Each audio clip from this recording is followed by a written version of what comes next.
Hi guys, welcome back on Tech Aid. We are providing you practical solutions to your problems, whether it's a simple hack or a step-by-step guide. We have got you covered. In this video, I will gonna show you that how to change your email on Gmail. First of all, you can open the Gmail icon already open. Now you can tap on the profile icon at the top right corner of the screen. And if you want to change your email address on Gmail, you cannot change it directly. You can just simply tap on add another account, and after this you can just simply set up email you can use. You can create a second account, and after creating the second account you can forwarding emails to your old Gmail account into new Gmail account, and you can update all emails in your Gmail, and it is the way you can change email address on Gmail. If you want to keep your online activity private and access to restricted contents like I do, trying using a VPN. It's secure, easy to use, and makes the browsing safer. The link to buy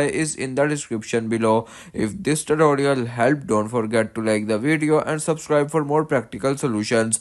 Got questions or need extra help? Drop a comment below and we will be happy to assist. See you in the next one. Thanks for watching.